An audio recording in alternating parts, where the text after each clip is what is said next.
시편 119편 1절에서 16절까지 교독하겠습니다. 행위가 온전하여 여호와의 율법을 따라 행하는 자들은 복이 있으며 여호와의 증거들을 지키고 전심으로 여호와를 구하는 자는 복이 있도다. 참으로 그들은 불의를 행하지 아니하고 주의 도를 행하는도다. 주께서 명령하사 주의 법들을 잘 지키게 하셨나이다. 내 길을 굳게 정하사 주의 율례를 지키게 하소서. 내가 주의 모든 계명에 주의할 때에는 부끄럽지 아니하리이다. 내가 주의 의로운 판단을 배울 때에는 정직한 마음으로 주께 감사하리이다. 내가 주의 율례들을 지키오리니 나를 아주 버리지 마옵소서. 청년이 무엇으로 그의 행실을 깨끗하게 하리이까? 주의 말씀만 지킬 따름이니이다. 내가 전심으로 주를 찾았사오니 주의 계명에서 떠나지 말게 하소서. 내가 주께 범죄하지 아니하려 하여 주의 말씀을 내 마음에 두었나이다. 찬송을 받으실 주 여호와여, 주의 율례들을 내게 가르치소서. 주의 입의 모든 규례들을 나의 입술로 선포하였으며 내가 모든 재물을 즐거워함같이 주의 증거들의 도를 즐거워하였나이다. 내가 주의 법도들을 작은 소리로 읊조리며 주의 길들에 주의하며 주의 율례들을 즐거워하며 주의 말씀을 잊지 아니하리이다. 아멘. 우리 서로를 보면서 반갑게 인사를 하겠습니다. 반갑습니다. 잘 오셨습니다. 네. 오늘 우리가 살펴보는 시편 119편은 히브리어 알파벳 22개를 순서대로 배열을 하고 각 알파벳마다 8절씩 묶어서 총 176절을 이룬 매우 독특한 형식의 시입니다. 다시 말해 하나의 알파벳으로 시작하는 8절이 한 단락을 이루고 그 단락들이 알파벳 순서대로 이어지는 구조입니다. 영어로 비유하자면 A로 시작하는 8절이 있고 또 이어서 B로 시작하는 8절이 차례로 나열된 것과 같습니다. 이 시의 기자는 반드시 기억해야 할 중요한 메시지를 공동체와 그 자녀들 그리고 다음 세대에게 전하고 싶어 했습니다. 그래서 히브리어 알파벳의 구조를 따라 마치 신앙생활의 A부터 Z까지를 노래하듯이 기억하기 쉽도록 이 시를 반복적으로 구성한 것입니다. 우리는 한글 성경으로 이 시편을 접하고 있기 때문에 히브리어 특유의 운율과 또 구조적인 아름다움을 온전히 느끼기는 어려울 것입니다. 그럼에도 불구하고 그 정갈하고 규칙적인 배열 속에서 이 시편이 전하고자 하는 메시지는 충분히 받을 수 있을 것입니다. 119편의 핵심적인 주제는 토라, 곧 하나님의 가르침입니다. 하나님의 백성으로서 이 세상을 살아갈 때 우리가 어디를 바라보아야 하고 어떤 동기로 무엇을 향해 살아가야 하는지를 묻고 답을 하고 있습니다. 또한 인생의 수많은 고난 속에서 우리는 어떤 태도를 가져야 되는지, 나를 괴롭게 하는 악인들과 억울한 상황 가운데서 무엇을 기억하고 붙잡아야 할지를 본문은 조용하고도 분명하게 하나씩 우리를 위해 가르쳐주고 있습니다. 오늘 우리는 그 이야기의 시작점으로 들어가 보려고 하는데 본문 1절과 2절 말씀 제가 읽어드리겠습니다.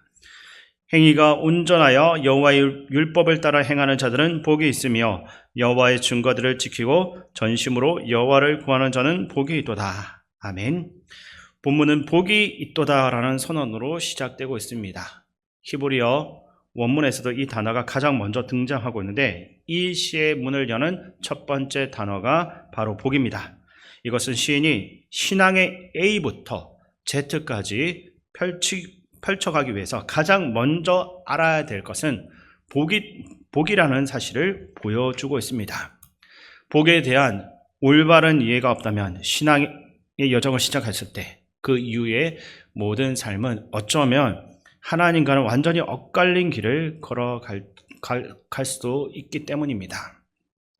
이제 우리는 이 복이 무엇인지 그리고 왜 그것이 우리의 신앙의 출발점이 되어야 하는지를 함께 더 깊이 묵상해 보기 원합니다. 사실 예수님의 제자들도 복에 대한 그 이해에 있어서 큰 혼란을 겪고 있었습니다. 예수님은 공생의 기간 내내 일관되게 하나님 나라를 선포하셨고 제자들은 그 말씀을 반복해서 들었습니다. 그런데도 예수님께서 공생의 사역을 마무리하시고 승천하시기 직전에 제자들이 마지막으로 던진 질문은 이스라엘 나라를 회복하심이 이때니까 하는 질문입니다. 사도행전 1장 6절에서 언급된 이 질문은 예수님, 이제 드디어 주께서 정치 무대에 올라가는 것입니까? 이스라엘의 독립과 온전한 회복이 지금부터 시작되는 겁니까? 라는 의미였습니다. 예수님께서는 처음부터 복이 무엇인지 제자들에게 끊임없이 가르쳤습니다. 심령이 가난한 자는 복이 있나니, 애통하는 자는 복이 있나니, 온유한 자, 긍휼히 여기는 자, 마음이 청결한 자, 합평케 하는 자, 의를 위해 박해받는 자, 이런 것들로 예수님은 세상이 말하는 복과 전혀 다른 기준을 제시하셨습니다. 그리고 그 복의 길을 3년 동안 제자들과 함께 걸어가셨습니다. 그러나 제자들은 여전히 예수님과는 다른 복을 꿈꾸고 있습니다. 예수님이 세상적인 권력과 힘을 차지하시면 자신들도 그 옆에서 어떤 권세와 영광을 함께 누릴 수 있을 것이다 라고 기대했던 것입니다.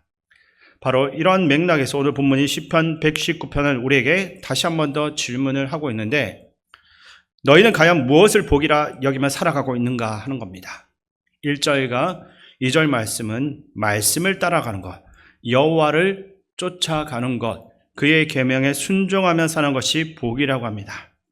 이익을 따라 살아가야 하고 절대 손해보지 않아야 하고 내 뜻과 계획만이 다 이루어질 때 복이다라고 외치고 있는 이 세상 속에서 성경은 완전히 다른 복에 대해서 제시하고 있습니다. 그러니까 우리의 시선을 다시 하나님 말씀으로 돌려서 복에 대한 새로운 눈을 뜨고 가라라는 요청인 것입니다.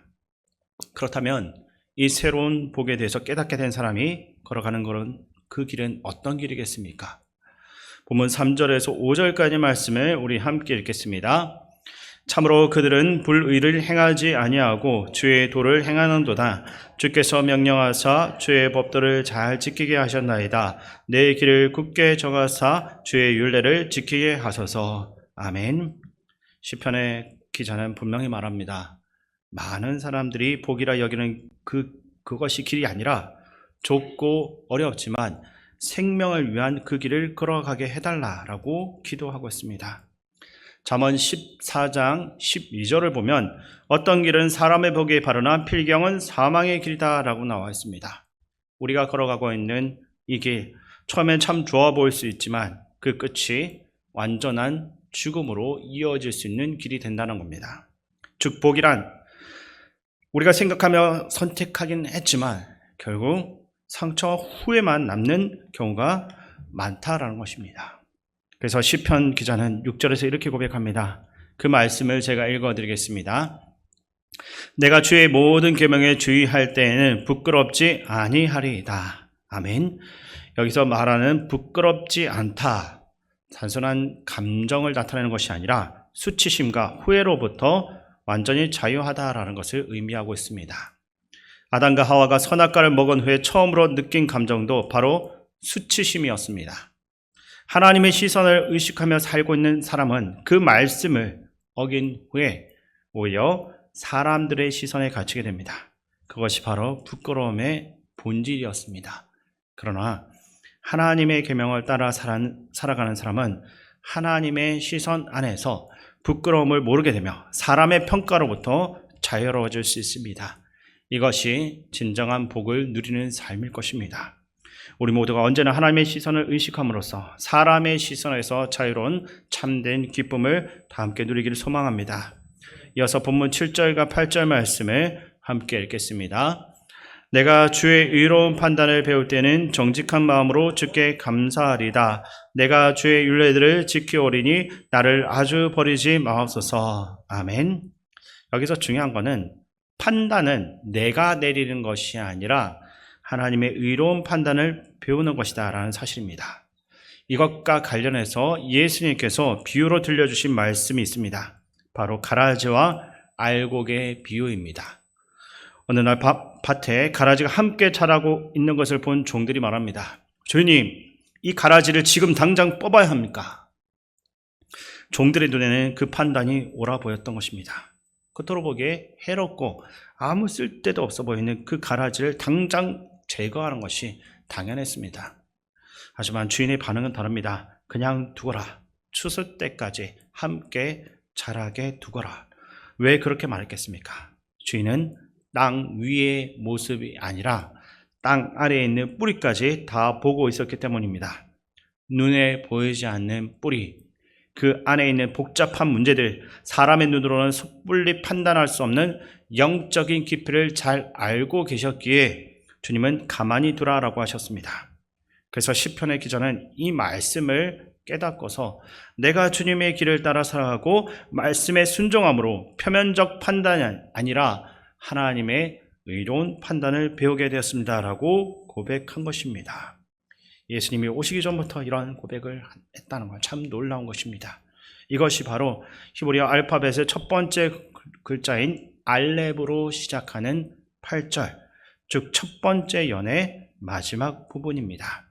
그리고 이제 다음 절 9절, 우리 성경책을 보시면 9절 옆에 보면 제가 가지고 있는 성경책에는 파란색 점이 있습니다. 여러분들도 점이 이렇게 8절마다 점이 있으면서 구분을 해놓고 있을 텐데 한번 살펴보시기 바랍니다. 어쨌든 다음 절 9절부터는 시가 새로운 알파벳으로 넘어가는 것을 확인할 수 있습니다. 히브리어 알파벳 중 두 번째 글자인 베트로 시작하는 새로운 연이 시작되는 것입니다. 영어로 비유하면 알파벳 B 단락이 열리는 셈인데 9절 말씀을 제가 읽어드리겠습니다. 청년이 무엇으로 그의 행실을 깨끗하게 하리까? 주의 말씀만 지킬 따름이니이다. 아멘. 시인이 묻습니다. 청년이 어떻게 자신의 삶을 정결하게 할 수 있습니까? 그 해답은 주의 말씀을 지키는 것이다 라는 겁니다. 이 지점에서 흥미로운 흐름의 변화가 나타나고 있습니다. 지금까지 시인은 계속해서 내가 라고 자신을 주어로 삼아서 말했습니다. 그러다가 9절에서는 갑자기 청년이라고 주어를 바꾸고 있습니다. 하지만 10절부터는 다시 내가로 주어가 다시 돌아갑니다. 이 변화는 문체적인 전환이 아니라 시인이 자신을 청년이라고 스스로 칭하면서 스스로를 객관화하는 시적인 장치라 할 수 있습니다. 사실 시편 119편 전체의 내용과 깊이를 보면 이 시의 저자는 혈기왕성한 젊은이가 아닙니다. 인생의 수많은 여정과 고난과 그 모든 것을 이겨낸 가운데 영적 경험을 가진 신앙의 연륜이 상당히 깊은 인물입니다. 그렇게 더 놀라운 것입니다. 그런 사람이 자기 자신을 청년이라고 부르면서 고백하고 있습니다. 성경을 보시면 종종 하나님의 백성에 대해서 청년으로 표현합니다. 예를 들어서 예레미야서나 시편 110편에서도 보시면 하나님께서 택하신 백성을 새벽 이슬 같은 주의 청년들이라고 표현하고 있습니다.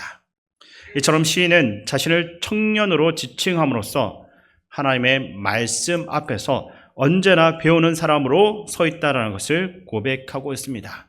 이것은 겸손한 신앙의 모습을 표현하는 동시에 하나님 말씀 앞에서 늘 새롭게 서려고 하는 갈망의 표현이기도 합니다. 그렇다면 청년이란 어떤 사람을 말하는 것입니까? 단순히 젊은 나이를 의미하는 것이 아니라 꿈이 있는 사람, 비전을 품고 있는 사람입니다. 다시 말해 하나님의 꿈을 함께 꾸며 살아가는 사람, 바로 그 사람이 성경에서 말하고 있는 청년입니다. 오늘 9절 말씀은 특별한 형식으로 되어 있습니다. 다른 절들과 달리 질문으로 시작하고 있기 때문입니다.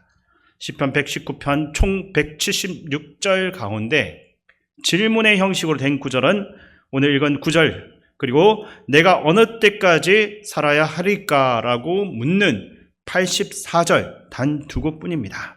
즉 119편의 저자는 평생을 살아가면서 두 가지 질문을 끊임없이 고민하면서 살아왔던 것으로 보여집니다. 만약 오늘 여러분이 하나님께 단 2가지 질문만 드릴 수 있는 기회를 가지고 그 즉시 응답을 받을 수 있다고 한다면 여러분은 무엇을 묻고 싶습니까? 그런 의미에서 이 시편 기자가 하나님께 드렸던 첫 번째 질문, 청년이 무엇으로 그의 행실을 깨끗하게 하릴까? 이 질문에 우리가 집중해 봐야 됩니다. 그리스도인들은 세속적인 질문을 그대로 가지고 와서 하나님께 묻는 사람이 아니라 세상과는 전혀 다른 질문을 하나님께 드릴 수 있는 사람이 되어야 됩니다. 무엇을 먹을까요? 어디로 저희가 이사를 해야 될까요? 어떤 직장을 선택해야 될까요? 어떻게 하면 지금보다 더 많은 돈을 벌 수 있을까요? 그러한 질문도 중요할 수는 있겠습니다. 그러나 하나님께 물어야 할 더 본질적인 질문은 이런 겁니다. 하나님, 제가 어떻게 하면 정결한 마음으로 주님 앞에 서 있을 수 있습니까? 질문의 수준이 곧 그 사람의 삶의 방향을 나타내고 있습니다. 유대인의 교육 전통에도 이런 이야기가 있습니다. 우리는 아이들이 학교에서 돌아오면 보통 이렇게 물을 때가 있습니다. 오늘 선생님께 무엇을 배웠니? 근데 유대인 부모들은 이렇게 묻는다라고 합니다. 오늘 선생님께 어떤 질문을 했냐? 무엇을 잘 알고 있는가? 이것도 중요하지만 어떤 질문을 던질 줄 아는가? 이것이야말로 인생을 향한 깊은 지혜를 보여주는 기준입니다. 우리 모두가 하나님 앞에 지혜로운 질문을 드릴 수 있는 인생이 되어야 됩니다. 그러한 질문을 품고 살아가는 인생이야말로 참으로 복된 삶이기 때문입니다. 이제 나머지 10절부터 16절까지 내용을 살펴보려고 하는데 이 말씀을 통해 우리는 시인이 무엇에 관심을 두고 있고 무엇을 가장 소중하게 여기며 살아가고 있는지를 확인할 수 있습니다. 10절에서 16절까지 말씀 제가 읽어드리겠습니다. 내가 전심으로 주를 찾았사오니 주의 계명에서 떠나지 말게 하소서. 내가 주께 범죄하지 아니하려 하여 주의 말씀을 내 마음에 두었나이다. 찬송을 받으실 주 여호와여, 주의 율례들을 내게 가르치소서. 주의 입의 모든 규례들을 나의 입술로 선포하였으며 내가 모든 재물을 즐거워함같이 주의 증거들의 도를 즐거워하였나이다. 내가 주의 법도들을 작은 소리로 엎드리며 주의 길들에 주의하며 주의 율례들을 즐거워하며 주의 말씀을 잊지 아니하리다. 아멘. 14절에 내가 모든 재물을 즐거워함 같이 라는 구절에서 같이라는 표현이 사용되는데 히브리어 원문에서도 영어의 as 또는 like와 같은 비교의 의미를 나타내는 표현이 그대로 사용되고 있습니다. 즉 내가 재물을 즐거워하는 것과 같이 주의 말씀을 즐거워합니다라는 의미로 말씀을 재물과 동등하게 하거나 그 이상으로 소중히 여기고 있다라는 뜻입니다. 시인은 복의 최종적인 종착지를 재물로 보지 않습니다. 세상적인 기준에서는 더 많은 돈, 더 큰 이익을 누리고 있는 것이 복의 최종적인 완성으로 생각합니다. 그러나 이 지혜자는 그것은 잠시 지나가는 정거장일 뿐이다라고 고백합니다. 잠시 머물렀다가 다시 떠나야 하는 곳, 때로는 아예 지나쳐야만 하는 곳이다라고 가르치고 있는 것입니다. 사실 시편 전체는 처음부터 끝까지 복에 대한 이야기로 가득합니다. 특히 시편 1편을 보시게 되면 복 있는 사람은 악인들의 길을 따르지 아니하며 죄인들의 길에 서지 아니하며 오만한 자들의 자리에 앉지 아니하고 오직 여호와의 율법을 즐거워하여 그의 율법을 주야로 묵상하는도다라고 합니다. 그리고 오늘 시편 119편의 시인은 이 첫 번째 시편 1편의 노래를 자기가 해석한 그 방식으로 다시 부르고 있습니다. 즉 하나님의 말씀을 즐거워하며 주야로 엎드리고 묵상하고 그것을 온 힘을 다해서 따라가려고 하는 그 삶, 그것을 노래하는 것이 바로 시편 119편입니다. 저는 오늘 이 말씀이 저와 여러분들의 인생에 중요한 찬송이 되기를 원합니다. 우리가 정말 힘들 때마다 흥얼거릴 수 있는 노래, 기쁠 때마다 고백할 수 있는 노래, 그리고 무엇보다도 매일 우리의 입에서 가장 먼저 나올 수 있는 것이 하나님 말씀이 되기를 소망합니다. 이 세상에 수많은 말들이 우리 입을 맴돌고 있습니다. 그러나 우리의 심령 깊은 곳에 새겨져 있어야 할 가장 소중한 말은 바로 하나님의 말씀입니다. 오늘 이 말씀을 마음에 새기며 우리가 걸어가는 모든 삶의 자리에서 이것을 기억하고 즐거워하며 그 말씀 안에서 정말로 복된 인생을 모두 살아내시기를 주님의 이름으로 축원드립니다.